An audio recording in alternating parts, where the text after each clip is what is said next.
Welcome to Shiny New Clients, the marketing podcast that helps you attract shiny new clients to your business. We'll talk about social media, what makes people buy, how to go viral, and marketing psychology, all in 20 minutes or less. Whether you're a coach, a stylist, or a wedding planner, if you've got a service-based business to sell, this is the show you need to fill your calendar. I'm Jenna Warriner, your new marketing coach, and this is Shiny New Clients. You might not know this about me, but I am a salty girl. I love salt. Actually, some people that I went to college with still comment about how me and my best friend would commonly be found in bed with a bag of chips. Not in a weird way. Don't be weird about it. But I've always loved salt. And so when this woman popped up on my TikTok talking about salt and salt cravings, I was hooked immediately. And today I've got with me Lisa Kilgore, who is a nutritionist who has amazing TikTok content and almost 300,000 followers, north of 250,000 followers she has on TikTok. And guess what? She's just like you, no different than you or me. So we're going to talk to her about how she got there and how maybe we can translate some of that following over to Instagram, where she's having a little bit more of a struggle. Oh, I'm so happy to be here. This is so fun. And I love salt cravings. Salt cravings are my favorite thing to tell people about. Oh, and I've always had low blood pressure, since I was a teenager. It makes everybody so happy because you tell me you have salt cravings. I ask you, do you have low blood pressure? I'm like, then you need more salt. That's what your body needs. Go have more salt. And then they love me forever. And they're great fans. Do you want to know what? That was my exact experience. I was like, someone is validating me and letting me have more salt. I was literally like, babe, guess what this woman on the internet just said? That's exactly it. And that I use cravings in my practice to learn the body and understand the body because they get so loud and they always have a reason. And some of them are just really direct and some of them are a little indirect. And we have to find why your body wants that. Well, we're not going to dive into the intricacies of that because that's what you, dear listener, need to go follow Lisa for. But one thing that I'm already thinking about is how nutrition on the internet and content about nutrition is super, super common. And someone else might have gone, oh, what does my voice matter? Oh, why should I bother posting? Everyone's talking about nutrition. But one, you knew you had a strength of public speaking. So you gravitated toward performing, right? Which is what I do too, performing in my content. But also you inadvertently found this niche of nutrition content that was a little bit different than what other people were talking about. Yes, I what I did was I found what annoys me, which is all the nutrition content, not all of it, but a lot of it just is there to scare people. And it sells. But mine is the anti-scaring technique. And people like that. And they come to me specifically because I'm not there to scare them. I'm there to empower them, to help them understand themselves. And therefore, there's space for me, even though I'm not playing the same role that everybody else is in nutrition. So I would say that that's kind of marketing homework. That's branding homework, figuring out what makes you different than other people and these things that you're passionate about. And then those get translated into, if we're talking marketing jargon, your brand values. But it sounds like, did you do that as homework or did you just sort of come to that naturally? I am very bad at marketing homework and I sit and stare at blank pages on a regular basis saying I need to figure out these pillars or these strategies or all of this. And instead, I just started writing and started speaking and out came what I do. And I just noticed also what resonated with my clients and what I did with my clients. And I've been doing this for 15 years. It's taken me a long time to be able to say, this is what I do. But I still had content 15 years ago, even when I didn't know what I did. I just was trying to be me whenever I could. Yeah, I got to tell you something. So I was just at this craft show and I'm just walking around. I'm mesmerized by small business owners. I'm always watching you. And I saw this one guy and he was selling knives that he, forged.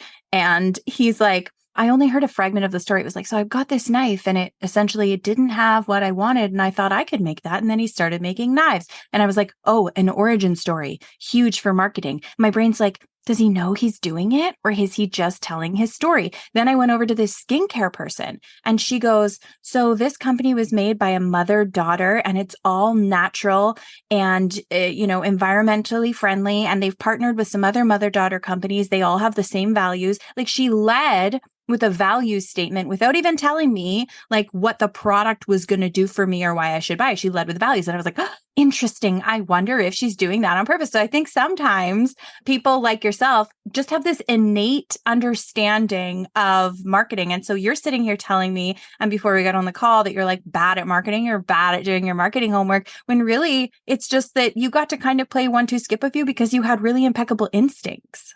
And good friends who would mirror back to me what I did. So a lot of like one friend in particular has written a lot of my content, not specifically wrote it, but gave me the ideas for it because she would mirror back what I do and say, I'm like, yeah, I say that, don't I? And oh, she's like, so helpful. well, yeah, it was really, really helpful, especially in those really hard years where I didn't know what I did and I didn't have a words to go behind what I did. So someone came to me who's in my program, Magic Marketing Machine, and some of the content like I made a long time ago. I don't always remember like the exact content that's inside the program, but someone messaged me and was like, Jenna, I just did your exercise where you have to ask your best friend what makes you awesome. And I got all this great feedback from her. And now I'm so inspired. And I was like, I don't even remember telling you to do that. But it is such a useful exercise because if we cheered ourselves on like the way we cheer on our besties, it would be a game changer. Absolutely. And when I was the most stuck, it would be my bestie who would actually give me exactly what I needed. I did a TED talk about 7 or 8 years ago. She wrote the title and what the topic was because I couldn't do it. And she's like, I'm bored today. What's the topic? And then she gave me all of the stuff that I couldn't do, but I could do the talk. We and love it was her. Like without her, I don't know what I would have done. Okay. So, and what is it? Inquiring minds want to know. What's that expression? Yeah, I think that's what the inquiring minds want to know. How did you get hundreds of thousands of followers on TikTok? Do you know how you did it? I've been trying to get a bit larger audience for a long time. I've done the inner work of being able to hold the larger audience because I could see myself throwing wrenches in my own machine everywhere I turned. And so then I just said, okay, what am I the best at, or what do I feel most comfortable at? And that's speaking. So why am I not on TikTok? TikTok is the thing that I don't need to know how to edit. I don't need to have anything perfect. I just need to talk. And so I started on TikTok in about May of 2022. So just 18 months ago. And in the first 6 weeks, I gained about 60 followers, which isn't bad. And then on June 30th, I did a video on chocolate cravings because I was sitting outside working, desperately craving chocolate. So I was like, well, I'm not the only one. And so I talked about why we crave chocolate. And that video was my first to go viral. And I did a whole series on cravings because that one did so well. And from June 30th to July 30th, I gained 100,000 followers and had 7 or 8 videos going viral constantly in that. And it was so fun. The most fun thing was the number of duets of people simply eating chocolate while watching my chocolate video. It's like still to this day, my favorite duets are those ones. But it just gave me this place of like, oh, okay, this is the environment that I feel most comfortable in. This is the one I understand the most. Let me just keep doing videos. And so I did a digestion series in the fall and gained another 100,000 followers. And it's been slower this year, but I'm not complaining. I have 288,000 followers. And if I don't grow at thousands a day, I'm not sad anymore. It took my ego took a hit, but I have so much I want to talk about. Okay, we have another episode of the Shiny New Clients podcast where I brought someone on who basically just decided to go viral. And you kind of alluded to the same sort of thing where, I don't know, it's like kind of woo, but I really believe what you said when you said you had to do the inner work. Like if we're scared of being seen, it's hard to go viral. And I think kind of like you can self-sabotage a little bit, or maybe it shows up in your confidence, but there is inner work that kind of needs to be done. Can you elaborate a little more on what yours look like? Well, I recorded a TEDx talk in 2015. It went viral in 2019. So it barely got any views and then went crazy 4 years later. And out of that, I got a book deal. And that got launched right in the middle of COVID, right at the beginning of COVID in September 2020. And it started selling when I went viral on TikTok. And it's like, I could see how my own nervousness of being seen kept throwing wrenches. Like my book got into Target and it still didn't sell very well. It was on the shelf in Target. And I still like, this has to be me. I got everything, like anything you can imagine for this book launch. And still, it wasn't really selling all that well. And so I had to sit and say, what am I afraid of? And how am I not being myself? Because that's obviously part of it is this fear of being myself. And so I did a lot of meditation. I did a lot of woo things and really worked on that until I could say, okay, now I feel comfortable and could picture a larger audience. And I pictured the size of audience I have now. And maybe that's why it's slowing down, because I haven't been able to picture bigger than that. Wow. I didn't realize that until I started talking. I want practical. I want tactics. That's why when you listen to the show, like I give away a lot of actual strategies you could walk away and try. But then we get into the woo side of things. And I don't have a 3-step process for how to open up your heart to be ready to be seen, but it is part of it. It's a big part of it. And one day I'll crack the code and then I'll do a TEDx talk. I think it's part practice. Like, if you just keep doing it, even if it's not landing, then when it lands, it's like, okay, at least I know what I'm saying. I don't think I could have handled this audience 15 years ago because I didn't know I knew what I know now. That didn't make any sense. But I've worked with enough people to know what my skill set does help people. And so now when I have this larger audience, I'm not afraid that what I'm doing is wrong or won't help people. I know it. And that was just the 15 years of waiting and just continuing throwing things out there. Okay, I do actually have a tip that's in line with that. Great. I just said it to the class this week. One tactic is to have a folder of testimonials. Before you go on camera, review the testimonials as a reminder to yourself that you are helping people, that you are the shit, that you have something to say, and that the tips that you're giving now have helped people in a practical way. Absolutely, yes. And I've been given the gift that every single time I want to give up and I'm done, I will get an email from a client telling me how much I've helped her every single time, that I'm just like, I can't do this anymore. I'm tired. The more I need it, the more I get. And that's also the woo side of business. I don't understand it, but I'm so happy that it's kept me. So I got to this place here, because I would have given up at least 10 or 15 times otherwise. Oh, that's so cool. Okay, so from a more strategic standpoint, when you first had that video take off, the TikTok, and then you said, so then you had a whole bunch in succession take off, did you like mimic the same structure, the same hook formula? Like, how did you then try and repeat the process, or were they all different? I really tried to repeat the process. So I noticed why it took off. I had a good hook. It immediately asked them to tell me what you crave in the comments, which helped build the comments. And then I used their comments as fodder for more videos. So I ended up being like 25 or 30 different videos, including stuff that I never thought of as cravings, simply because they kept popping up. Like my pickle craving video was really popular. And the one that pushed me over 100,000 was craving ice and cold things. And I was like, I've never talked about that before, but it kept popping up. And that ended up being the last of the series to really go viral. And it went viral for 6 months. Like it kept picking up. What I love about TikTok is that conversation, is the fact that people will tell you in the comments. There is a time to ignore the comments, because when things go too viral, you just don't go there for your own mental health.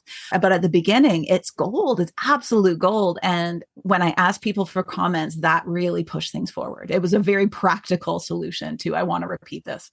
Lisa, I need you to stop saying that you're bad at marketing, because all of these things are tactics that I teach. People pay me to teach them tactics that you are innately doing. Like we refer to it as an engagement attractor.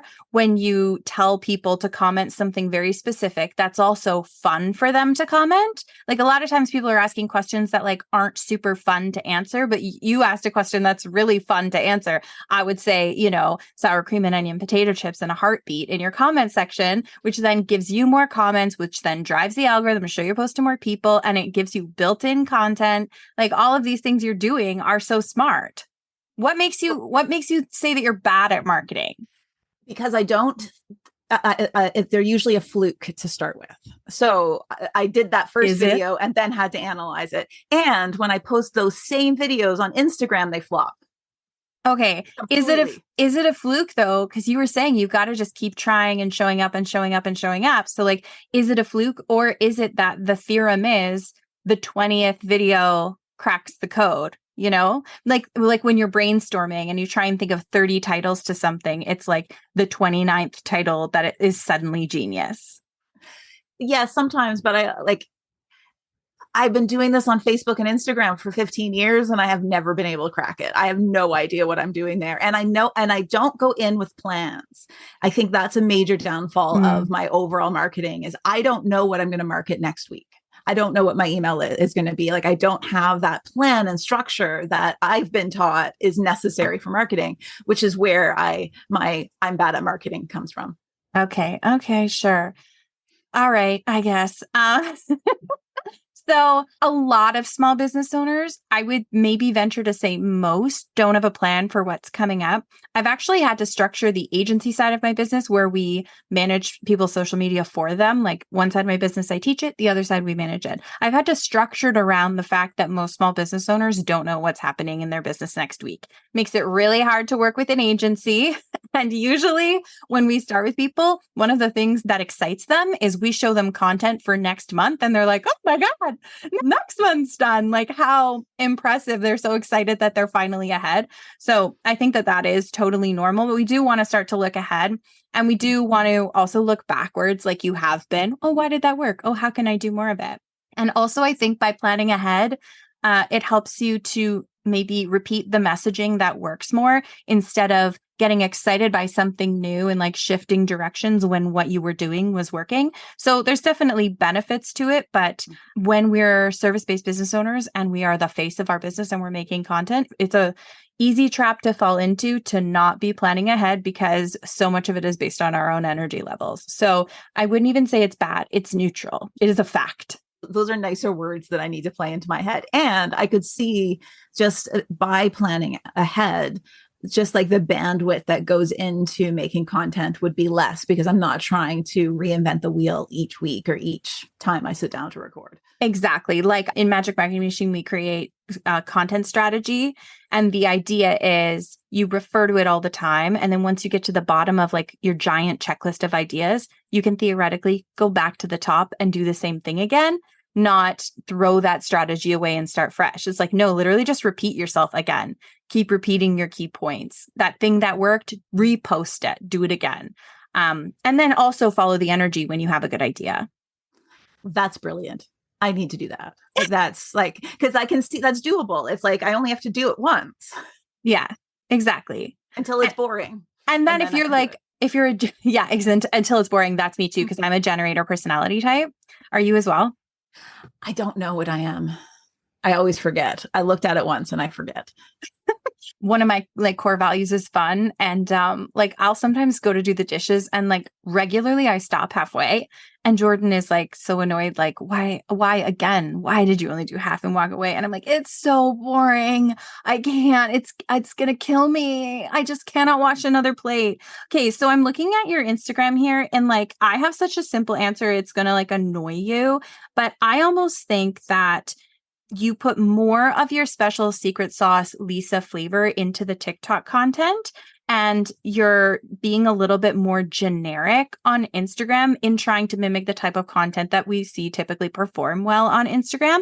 And we're editing out some of the personality. And then I think you also have probably more quantity of content on TikTok. Is that true? 100%. Yeah. Right. So remember we were just talking about where maybe it is the 20th video is the one that pops off, but then on Instagram, you have a much smaller quantity. And so it's not giving the chance to try a bunch of different types of content. So my like quick and dirty advice would be post 3 times as much on Instagram, like repurpose more of your TikTok content, get more content going out there so you can see what works.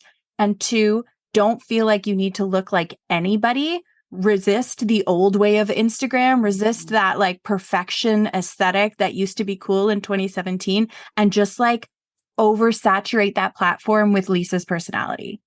That's what I was about to ask you is how is Instagram different than TikTok? 'Cause I've never gotten Instagram. I don't get Instagram. Yeah. Well, generally, it is easier to grow on TikTok because of the structure of like the For You page. So if you are not familiar with TikTok, you basically log in and you see a page called For You and a page that's called following. We'll often call the For You page the FYP. If you ever see people do like hashtag FYP, that's what they mean. When you log into TikTok, you can see a feed of the people you're following or a feed of strangers. And it is more common to be on the feed of strangers because that's where you see all the viral fun stuff. And I try not to make like sweeping generalizations about the platforms because I try and be as evidence-based as possible. But I'll say in my experience, people are watching the For You page more so than they're watching multiple pieces of content by the same creator over and over again. So because of that, way easier to grow, way easier to get new eyeballs. But the benefit of Instagram is you can be seen multiple times by your biggest fans, which means you can almost like push people down your funnel faster and toward a sale with you faster. If you say used TikTok as your growth content, but you started shuttling everybody over to your Instagram in various ways, when you do one of your live launches, one of your 2 annual live launches that I know you do to promote your membership, I bet you would have big results from Instagram because you'll have your biggest fans there who are like hanging off every word. And then one more thing, if you have like a sales post on TikTok, it got to the For You page, everyone's like, what is this person selling to me? They're going to leave right away. And on Instagram, that post is still going to go out to your biggest fans.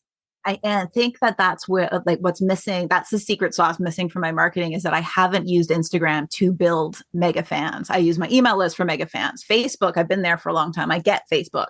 I have mega fans there, but Instagram feels like strangers to me. And what you're telling me is that I actually could be building mega fans there. Yeah. Like there's a few people that have gone through my program who had really big TikTok followings. How we started looking at it was use TikTok for growth, Instagram for sales. And so that kind of becomes the cycle. I wonder if Instagram will be my membership, my Your Beautiful Life group sales, because that doesn't sell well on TikTok. But clients, I can get clients off TikTok. Yeah, the one-on-ones. Mm-hmm. I think so. It's not going to take away from your TikTok sales to start making sales on Instagram. I think that you have the potential to just get tremendously more business by using both platforms. And I wouldn't normally even tell every listener to use multiple platforms, but creating content is easy for you and quick for you. So that's an asset. So like, why not use it? I usually tell people to just do the one platform that they love the best, unless you're really good and fast at making content. I still do put my effort in TikTok because that's what's making me the money right now. But can I repurpose my TikToks straight to Instagram? Like, do they convert well, or should I do Instagram specific reels? Yeah, great question. I would do both. I mean, that's what I do. Not every single piece of content is going to convert over. Like certain trends happening on TikTok, Instagram will be like, what is this? And Instagram isn't loving really long content right now. Okay. Mm-hmm. So like the videos that are 90 seconds and under, I would put over onto Instagram. How often are you posting on TikTok right now? I aim for 3 to 5 times a week. My bandwidth has been low for the last few weeks, so it's a bit low, but 3 to 5 is average. Yeah. Okay. So maybe 3 of those go over to Instagram. Does that be reasonable? Yeah. Mm-hmm. Does it resonate with you when I say that I want you to kind of break free of the aesthetic that you envision Instagram's supposed to have? Absolutely, yes.